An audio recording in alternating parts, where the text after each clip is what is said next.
I have waited tables for the last 3 years. During my shift last night, a group of 4 women in their late 20s came in. They were a pleasure to have as customers. They ordered 4 of our house cocktails to start with and then went over the menu for their entrees. Then I was on my way back to their booth with the drinks on a tray. I walked by the backside and overheard one of them talking about how she was 14 weeks along. When I rounded back, they were talking about the same topic and it was clear to me that she was pregnant. I figured her having 1 drink wasn't a big deal. They ordered their entrees and I went off to handle other tables. About 5 minutes later, they called me over again and asked for another round. At this point I started getting concerned, but I took the order and cheerfully said I'd be right back. This time, I went to the bartender and asked him to make one of them a virgin cocktail. He was confused, but since he's a good friend of mine, I told him to just trust me. A few cocktails later, hers strictly virgin, they started getting rowdy, and Mrs. Pregnant Woman was also getting into it. I figured that since she didn't notice, things were okay. The problem came when I took them their check, and they asked to split the bill at the register. When Mrs. Pregnant Woman got to the counter, I saw her cocktails were marked with virgin. My bartender had edited each in the system for inventory. It was too late for me to edit them back, so I just had her pay, hoping that she wouldn't look at the receipt. They all thanked me and left, leaving a generous tip in the process. They were talking in the parking lot for the next short while, presumably waiting for an Uber. Several minutes later Mrs. Pregnant Woman came back and asked what virgin on the receipt meant. I fessed up that it meant non-alcoholic. She blank stared me for a few seconds and then asked if she had ordered a non-alcoholic cocktail. I said no, but told her that I assumed she wanted one seeing as she was pregnant. It was a lame lie and I'll admit it, but she looked me in the eye and asked me to return her part of the tip. I did so. Then she talked to my manager. My manager took me into her office and literally shrieked at me until hoarse. I stood my ground and told her that I'm not going to be responsible for FAS. She told me that she was taking me off the calendar until she decided what to do with me. She also informed me that I could get the restaurant in serious trouble for discrimination. And upon examination of my state's laws, she is correct. But when I talked to my mother and father about it tonight, they told me that they understood my position. The entire staff at the restaurant is against me and I think that I'm going to call in and tell my manager that I quit. But I still feel in the right here. My wife, Irene, is very fit. She likes working out and has a proper exercise regime, etc.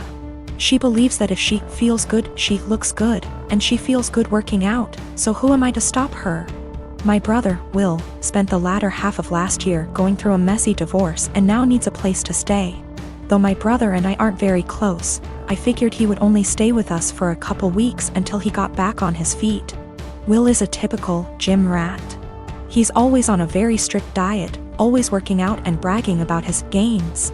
I've worked out with him a few times and he's a little obnoxious. He's always mad at you if you don't work at his pace and is always trying to correct your form. He's a pretty fit and muscular guy, but I don't like to exercise with him. Will has been pushing Irene to work out with him because, according to him, she won't be able to keep up with him.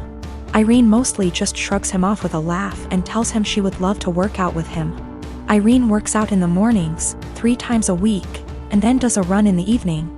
But she's been busy this past week and hasn't been able to stick to her usual schedule. Will thinks that she's making excuses because she doesn't want to be embarrassed by him. Again, Irene just laughs him off. About 2 days ago, Irene and Will went on an early morning run. I didn't go with them, but the first thing I heard when Will entered the house was, "The only reason I couldn't keep up with you, Irene, is because you were sweating too much." I found this extremely comical, and kinda just laughed him off. Irene rolled her eyes and went to take a shower, so I thought that the conversation would die. However, Will just kept bringing up my wife's sweat. My wife went to work and he told her to make sure she doesn't sweat through her clothes, or when she called me in the middle of day. He yelled, "Tell the sweaty." I said hi. Of course, the comment aggravated me and I told him to knock it off and stop acting like a child. I thought that was the end of it, but he just kept going. By the end of the day, I was tired of his comments, but Irene seemed rather unfazed by them. When she served him food, he made a comment about her sweating into the food.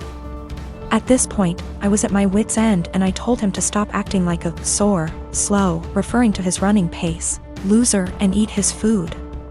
Will, of course, got angry and said the only reason he was going slower than usual was because he was distracted by my wife's unhygienic sweat. Irene looked a bit offended by this, and I told Will that I would kick him out if he made another comment like that. He's been super pissed ever since. I jokingly told this story to a mutual friend and they agreed with Will. Maybe I shouldn't be so harsh. I didn't expect this amount of responses. I've decided to kick him out. He will be staying at a nearby hotel now.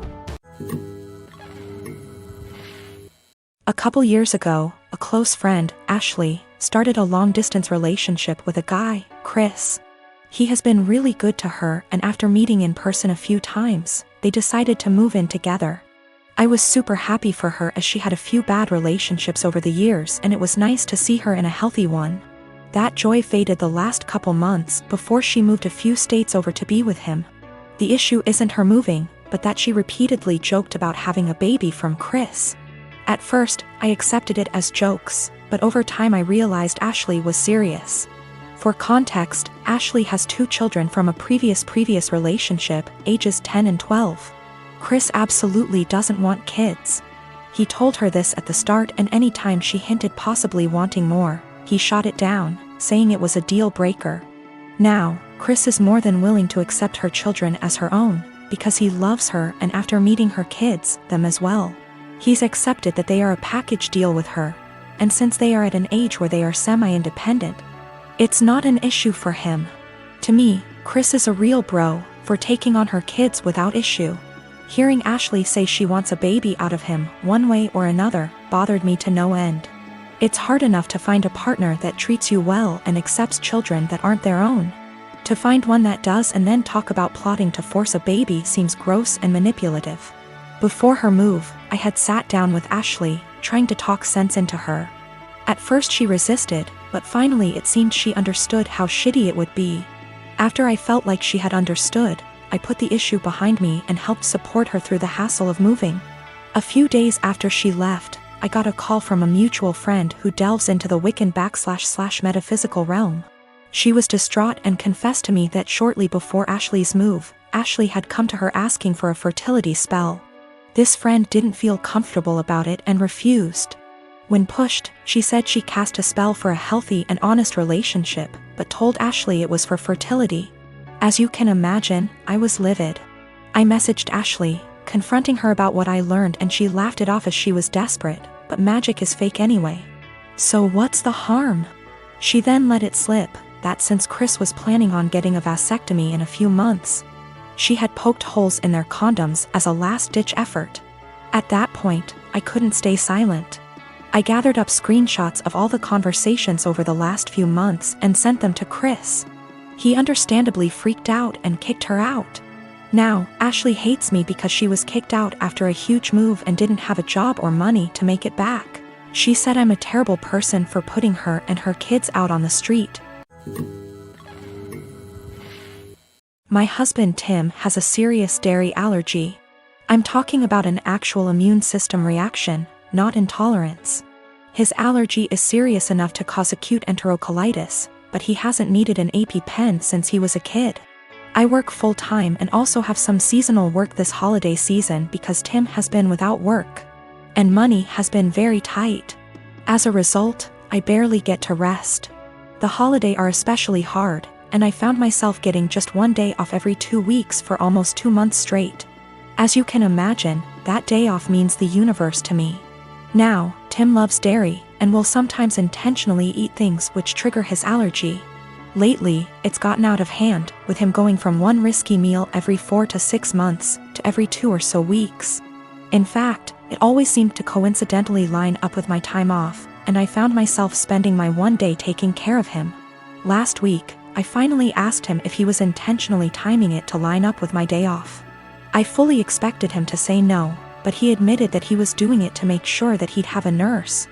And so he'd have someone close by in case he had an especially adverse reaction and needed a hospital. I was livid and told him that he was selfish, robbing me of my rest. I said that if he made himself sick again, I wouldn't take care of him. I'm exhausted and I need to decompress. He didn't say much, so I thought he'd heard me. Fast forward to Friday night. I get home from work, and a few minutes in, Tim gets a pizza delivered. I ask him why, when I'm making dinner, and he shrugs. I ask if a large garlic Alfredo pizza is worth the pain, and remind him that I won't be giving up my rest day again. He smirks and eats an entire slice while grinning at me. I left it at that and went back to my dinner.